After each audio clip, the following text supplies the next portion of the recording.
Hola a todos, ¿qué tal? Muy buenas, bienvenidos a IG, bienvenidos otro martes más a La Calle Sin Filtros, en esta entrevista que hacemos con Daniel Lacalle, ¿no? En la que hablamos normalmente política, geopolítica, mercados, situación general de tipos de interés. Bueno, lo bueno que tenemos es que con Daniel podemos hablar de todo y en este caso pues es una de las secciones más completas que tenemos en el canal. Así que vamos a ello. Daniel, ¿qué tal? ¿Cómo estás? Muy buenas, bienvenido. Muy bien, muchas gracias, todo muy bien. Me alegro de que así sea. El año parece que ha empezado bien, ¿no? 2024. Vamos a ver si sigue así. A mí me gustaría empezar hoy la entrevista vamos a empezar, si te parece, por Asia, que normalmente no lo tocamos tanto. Y en este caso, bueno, hemos visto cómo el Banco de Japón ha mantenido los tipos de interés, política monetaria inalterada, también ha hecho ajustes de proyecciones económicas, ¿no? Dice que baja sus proyecciones de crecimiento en el PIB para 2023 y ha reducido también las expectativas de inflación fiscal para el año fiscal 2024. Y por otro lado, mantiene una postura moderada y dice que hay desafíos externos al propio Japón. ¿Cómo ves lo que está haciendo Japón en general en su política monetaria y cómo ves la economía japonesa y cómo se puede extrapolar esto al mercado? Bueno, la economía japonesa es una economía de estancamiento secular, con una política monetaria completamente laxa, que lo que hace es destruir el yen y por lo tanto, pues eso hace que el mercado, digamos, funcione de una manera artificial, subiendo a pesar de todos los retos de la economía japonesa, ¿no? Nosotros tenemos una posición sobreponderada en Japón, conscientes de que estamos apostando a una política ultralaxa del Banco Central de Japón, pero no porque los fundamentales sean particularmente espectaculares, ¿no? Por lo tanto, bueno, pues lo que está el mercado correctamente es asumiendo que el Banco Central de Japón, ante el agujero masivo fiscal del gobierno japonés, no puede hacer otra cosa más que destruir el poder adquisitivo del yen. Increíble, ¿no? ¿Cuántos años llevamos ya de esta política expansiva, ¿no? De mantener los tipos bajos y de inyección de liquidez constante, ¿no? Claro. Y al final parece que Europa, en cierta manera, en ciertos momentos va hacia esa idea, ¿no? Se ha hablado mucho de que Europa, pues parece que estamos llevando la política de ir a Japón, ¿no? En el sentido de que aquí no hay ningún tipo de parálisis a los gobiernos para gastar y los bancos centrales al final terminan comprando, o el Banco Central Europeo termina comprando toda la deuda. Sí. ¿Crees que Europa pronto va a cambiar la idea o va a seguir igual? Bueno, pues Europa es que va en el mismo camino que el Banco Central de Japón, que es el de rechazar la lógica de hacer una reestructuración del gasto público. Y al no hacer una reestructuración del gasto público y continuar aumentando los desequilibrios fiscales, es imposible, absoluta y totalmente, que se pueda hacer otra cosa por parte del Banco Central que llevar a cabo una política, digamos, ultralaxa también. Y de hecho lo hemos visto en el año 2023, en el que se nos hablaba constantemente de la idea de, bueno, pues que iba a haber una reducción del balance del Banco Central Europeo y una política más restrictiva, y efectivamente ha sido ligeramente más restrictiva, pero muy laxa. Se ha mantenido el mecanismo este de antifragmentación, se ha hecho inyecciones de liquidez todas las que ha hecho falta, etcétera, etcétera, ¿no? Y bueno, recientemente Christine Lagarde comentaba que se podría, daba la idea de que podrían terminar con la QE en Europa. ¿Tú crees que eso va a pasar o no? No. La expansión cuantitativa es un problema porque se vende como una política llevada a cabo para reducir los desequilibrios de los estados y para mejorar las cuentas públicas, para ganar tiempo, para reducir desequilibrios estructurales y se utiliza como excusa para mantenerlos. Por lo tanto, es muy probable que el Banco Central Europeo mantenga esa política mucho más laxa de lo que se repite en la narrativa. Bueno, pues esa es la situación, ¿no?, que tenemos también en Europa, que para muchos que pensamos, ¿no?, que deberían de quizás haber sido más restrictivos durante más tiempo, ¿no?, o por lo menos tener, sobre todo que los gobiernos de los países sean un poco más coherentes a la hora de gastar, ¿no?, y que por lo tanto Claro, no obliguen a los bancos centrales a tener que hacer esta política. claro, claro. Sí. Sí, no, adelante, sí. Me parece interesante también comentar, empezábamos por Asia, lo que está ocurriendo en China. Sí. Me parece que se apreciaba un poco el yuan por compromiso de estabilidad por parte del gobierno chino, ¿no?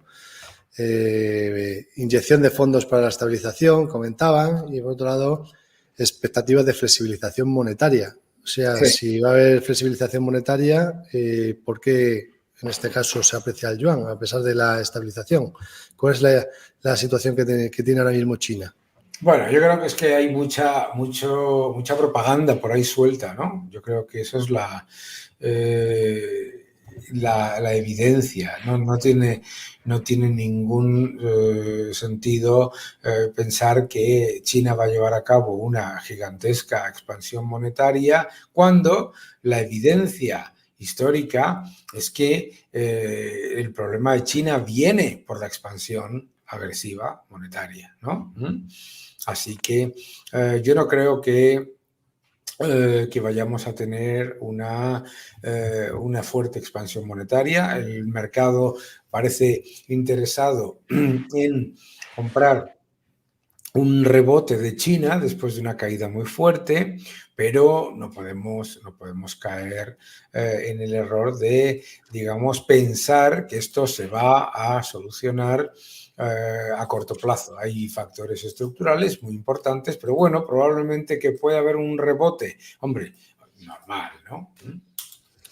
Interesante el sentido de lo que está pasando en China, sobre todo cuando hablamos también de materias primas, sobre todo de la parte del petróleo, porque bueno, China en cierta manera es de los principales consumidores de petróleo del mundo. Y estamos viendo ahora cómo el petróleo sí que tenemos alzas hoy por tensiones geopolíticas, ¿no? Hemos visto cómo los futuros del Brent han rondado los $80 por barril, niveles máximos en 4 semanas, porque ha habido ataques en Yemen y también drones ucranianos en Rusia. ¿Cómo afecta todo esto al mercado de las materias primas, al mercado del petróleo? ¿Y qué podemos esperar de aquí en adelante? Hombre, yo creo que lo que podemos esperar es la evidencia. A ver, el precio del petróleo, igual que el de las materias primas, muestra la enorme debilidad precisamente de China, ¿verdad? O sea, ahí el comprador marginal de petróleo y de materias primas, la debilidad económica es muy, muy importante y vuelvo a repetir que tenemos que ser conscientes de que no se solucionan los problemas generados por años de excesos monetarios y fiscales en un año. Por eso lo digo, que la gente mucho cuidado con pensar que está todo descontado, ¿no? Pero es importante entender en el tema del petróleo y de las materias primas que lo que está haciendo el riesgo geopolítico es poner un suelo, pero no está haciendo mucho. El petróleo está arriba un 2 y pico % en lo que va de año, pero claro, después de una caída espectacular en el año 2023 y también una caída desde máximos muy fuerte en cuanto empezaron las subidas de tipos. Y luego tenemos que tener cuidado con las expectativas porque si miramos el aluminio, el cobre, el mineral de hierro, todos ellos nos están mostrando con evidencia pristina que la debilidad del sector industrial, manufacturero global es muy importante. Por lo tanto, cuidado con jugar esto de el petróleo tiene que subir por tensiones geopolíticas, porque la historia demuestra que las tensiones geopolíticas no hacen subir al precio del petróleo, sino que lo que hacen como mucho es ponerle un suelo y eso no tiene digamos, el mismo efecto que mucha gente parece querer. La gente parece querer un efecto, y luego no podemos olvidar, claro, que el efecto se puede generar un efecto de subida a corto plazo que después, si se genera, se lleva por delante a las economías desarrolladas. Por lo tanto, el petróleo es más probable que se mantenga en una zona de estabilidad más que en fuertes subidas. Pues esa es la idea. Me parece muy interesante comentar el tema de las materias primas, los metales, porque, bueno, es cierto que quizás no se analiza habitualmente en la mayor parte de los inversores y, bueno, pues Claro. interesante echarle un vistazo para poder ver lo que comentas, ¿no? Esa situación que estamos viendo en el sector industrial, que ya nos lo anticipa la cotización de esos metales. Dicho esto, Daniel, una vez comentado esta situación, antes de empezar la entrevista te decía, ¿no? Te comentaba que me parecía interesante y que tú me has dicho que también te parece raro, ¿no? Que la mayor parte de los inversores dentro de IG ahora mismo en el corto plazo estén bajistas en los mercados de renta variable, hay un mayor porcentaje de bajistas frente a alcistas. ¿Qué se le puede decir a todos estos inversores? ¿Cuál es la idea que desprende todo esto según lo que hemos comentado? A mí me parece sorprendente. Yo creo que a lo mejor lo que pasa es que las personas que en la plataforma tienen un componente más de trading a corto plazo, pero no es el posicionamiento del mercado, no lo es.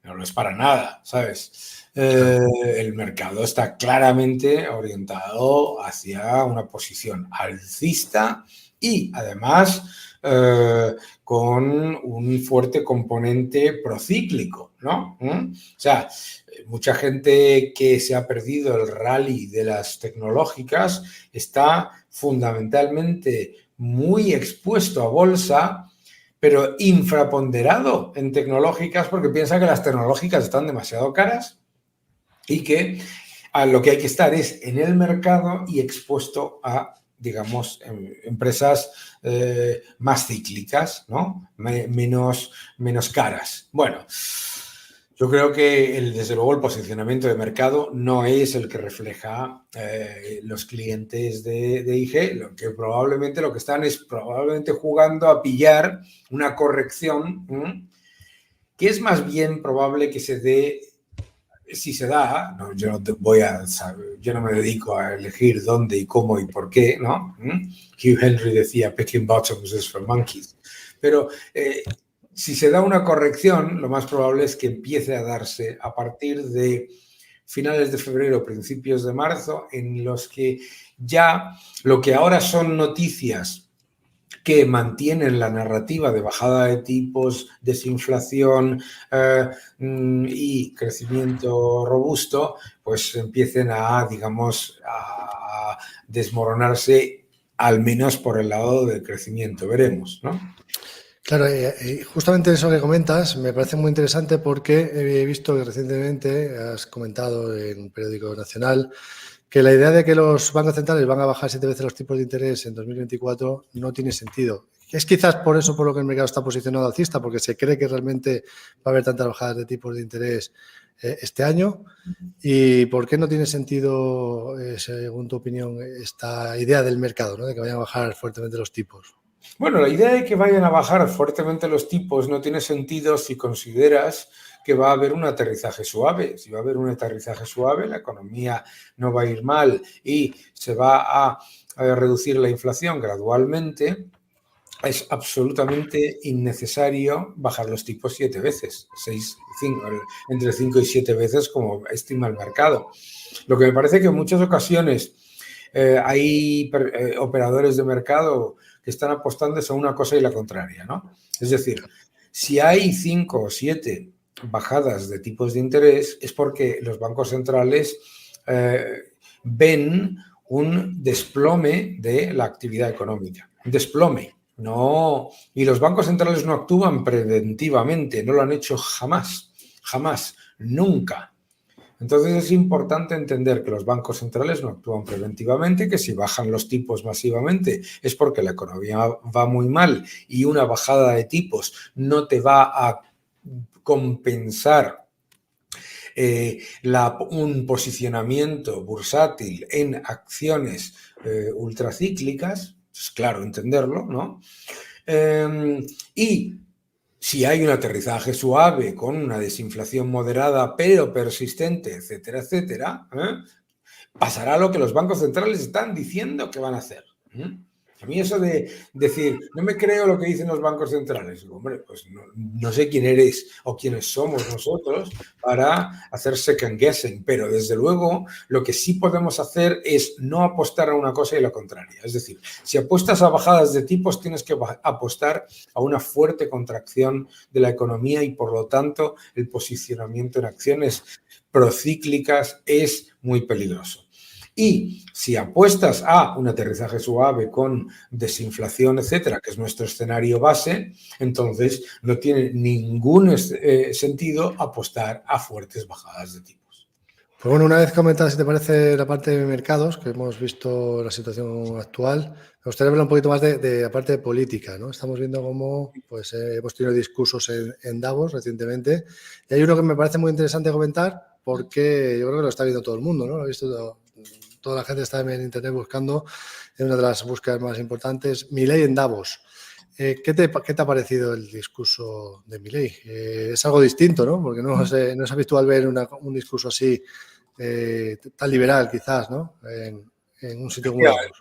Yo creo que lo más importante del discurso de Milei en Davos es decir la verdad. Es decir la verdad y demostrarle al mundo, y la razón por la que ha tenido en total, ¿no?, más de 20 millones de visualizaciones, que es muchísimo más que todo el resto de los grandes mandatarios juntos, pero muchísimas veces más, es porque lo que ha dicho es la verdad y porque lo que ha mostrado es que es falso que haya un pensamiento único en el sistema económico en cuanto a lo que son las soluciones para reducir la pobreza, para mejorar la igualdad y para combatir los riesgos medioambientales. Es completamente falso que todo tenga que ir de la mano del intervencionismo, mayor peso estatal, gobiernos más poderosos y una asfixia constante del contribuyente, ¿no?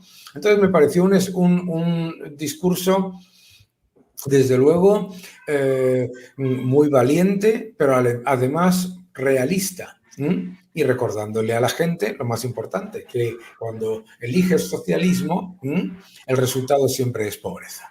Yo creo que para mí el discurso de Milei es clave y me alegro muchísimo de que el discurso de Milei haya tenido millones de visitas en los distintos niveles de publicaciones, desde YouTube hasta la página del World Economic Forum, etcétera, etcétera, y en el caso de Pedro Sánchez no haya llegado pues a lo mejor ni a 3.000. De hecho, tú y yo estábamos hablando antes y me decías que ni te acordabas de que había hablado. Sí, pues justamente por eso te quería preguntar, ¿no? ¿Qué es lo que, si tú lo has podido ver? Yo es que ni lo he visto. No, yo sí lo vi. ¿Y qué nos ha comentado? ¿Qué nos dijo Pedro Sánchez? Las mismas ridiculeces de siempre. Que para que haya un entorno sólido de negocios se necesita un Estado fuerte. Mentira. Para que haya un entorno sólido de negocios lo que se necesita es una sociedad civil fuerte e instituciones independientes, no un Estado fuerte. Es decir, Pedro Sánchez lo que hace es siempre poner la economía al revés, ¿no? Considera que el pilar esencial de la economía es el Estado, cuando el Estado no deja de ser una parte que lo que hace es detraer recursos que primero se han tenido que crear. Es decir, se crea riqueza y después podemos decidir, ¿no?, la manera de administrar una parte de ella.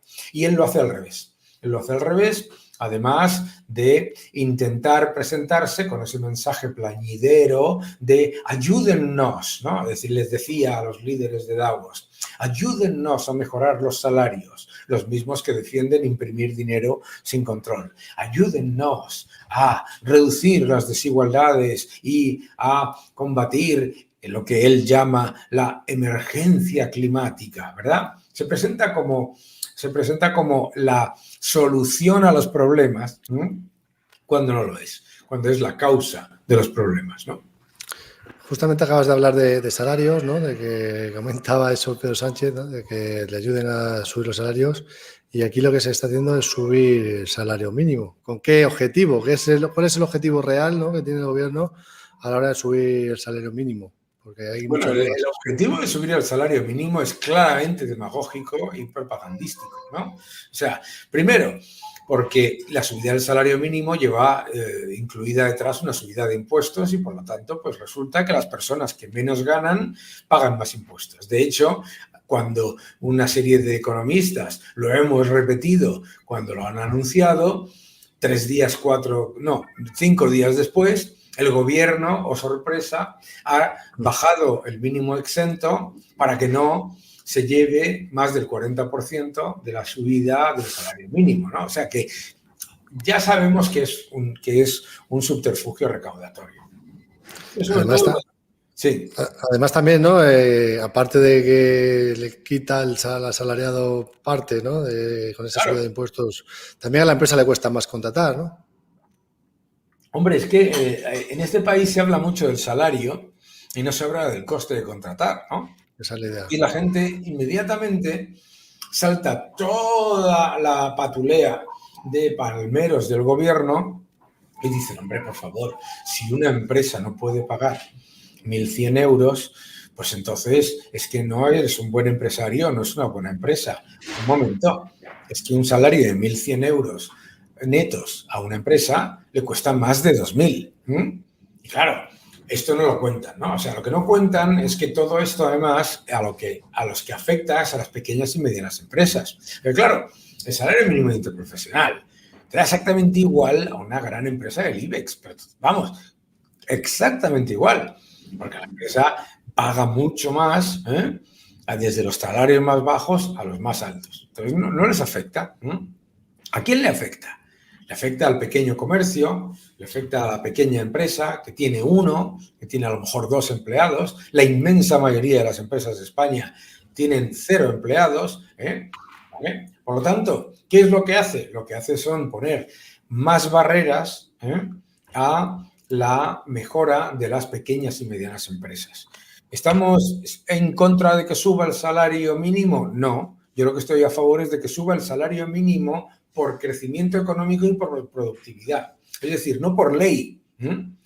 Muchas veces en el debate leerás y escucharás, todos los que nos estáis viendo, pues es que en el país X el salario mínimo es mucho más alto. Lo que no te dicen es que en la mayoría de los países de esa lista no es por ley, no está obligado, ¿vale?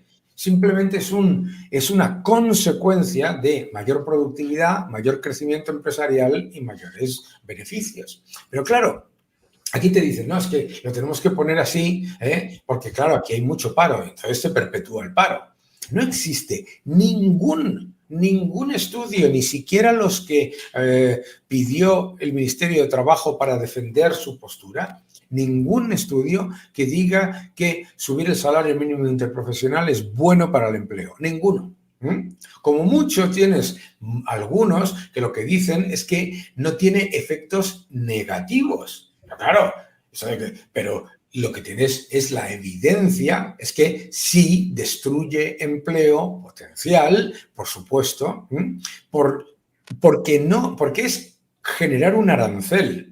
Eso no significa que estemos en contra del salario mínimo interprofesional. Significa que estamos en contra del salario mínimo por ley, que es un arancel a la creación de empleo y que parte de una visión en la que la productividad y la productividad marginal de trabajo son irrelevantes para el salario. De hecho, tienes todo el día en los medios de comunicación debates en los que la gente dice, es que claro, yo tengo una carrera y 2 másters y no gano lo que yo querría ganar. No se habla nunca de valor añadido, de productividad y de productividad marginal del trabajo.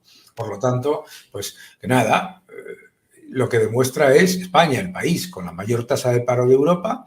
En el año 2021, Grecia tenía un 14,8% de tasa de paro, España un 14,8%, Grecia lo ha bajado al 9 y pico, España sigue en el 11,8% y encima maquillando los datos de paro.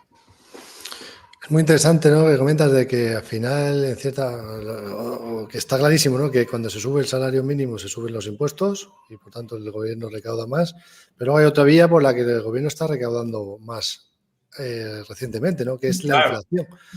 Es la inflación. Entonces, ¿cómo ves tú la situación de la inflación? ¿Qué está haciendo Pedro Sánchez con todos estos?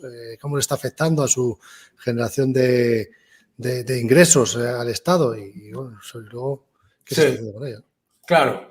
Bueno, pues ¿qué es lo que está haciendo? Pues lo que está haciendo es lucrarse. Está utilizando la inflación como la utilizan la inmensa mayoría de los gobiernos, ¿no? En países desarrollados que conocemos desde Estados Unidos a otros, se deflacta. Se deflactan los impuestos a, por lo menos, lo que es el índice de precios al consumo, ¿verdad? ¿Qué es lo que ha hecho Sánchez? Lucrarse. Entonces, ¿qué es lo que pasa? Pues te dicen, hombre, es que se recauda más por IRPF porque hay más empleo y hay mayores salarios. Bajo ningún concepto. Hace el cálculo de cuánto ha aumentado el empleo y cuánto ha aumentado los salarios nominales, incluso si los miras en términos nominales, y sabemos 3 cosas. Uno, el aumento del empleo incluye a 800.000 pluriempleados. En los 20,8 millones de afiliados hay 800.000 pluriempleos. Eso no son 20,8 millones de personas. 2, sabemos que hay un aumento de 350.000 funcionarios pagados con deuda. 3,5 millones en total. Y sabemos también que las horas trabajadas por cotizante se han reducido. Y con respecto al año 2019 y con respecto al 2008. Por lo tanto, el empleo digamos, de la economía, según Contabilidad Nacional, no ha mejorado. Segundo, los salarios reales no han aumentado, han bajado.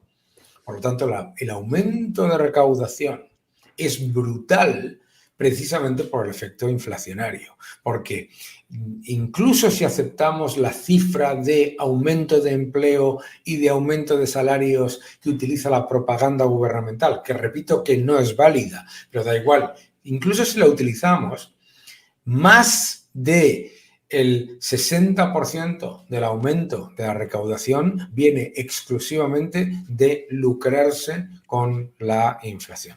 Pues así es la situación que tenemos en España. El mercado laboral parece, ¿no?, que cada vez se crean más puestos públicos y menos puestos privados, que lo ideal sería al revés, ¿no?, que cada vez haya más privados y menos públicos. Pero bueno, esta es la situación. Sí, es que la idea, primero, yo creo que es que debería hacerse una publicación específica de empleo privado. Porque en España se dice, claro, es que, Daniel, el salario mínimo interprofesional no ha reducido, no ha destruido empleo porque hay más afiliados. Hombre, si has aumentado en 350.000 los empleados públicos pagados con deuda, estás maquillando ese dato. Porque, claro, el aumento de empleo real por afiliado, vuelvo a repetir, excluyendo pluriempleos y excluyendo los que se pagan con deuda, hombre, tendrás que entender que el impacto existe y que es muy evidente, ¿no? Entonces, pero la idea de que el empleo público es una solución, la destruye Argentina y Grecia. La evidencia empírica que el empleo público, si no lo estás pagando, obviamente, pues si sobran recursos o si administras los recursos y decides contratar empleados públicos para áreas esenciales, pero claro, aquí no se ha hecho un aumento de ese aumento del empleo público para sanidad, y me da igual, Pero es que no se ha hecho para eso, se ha hecho para maquillar las cifras de empleo y vuelvo a repetir que todo ese empleo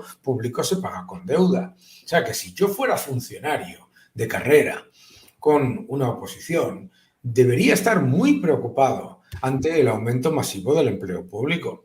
Porque, claro, pone en peligro mi puesto de trabajo y el puesto de trabajo de aquellos que que han ganado su puesto de trabajo público dentro de, bueno, pues unas oposiciones, etcétera. O sea, es que es absolutamente alucinante. Pues esta es la situación que tenemos, Daniel. Muchísimas gracias, como siempre, ¿no?, por estar con nosotros una semana más.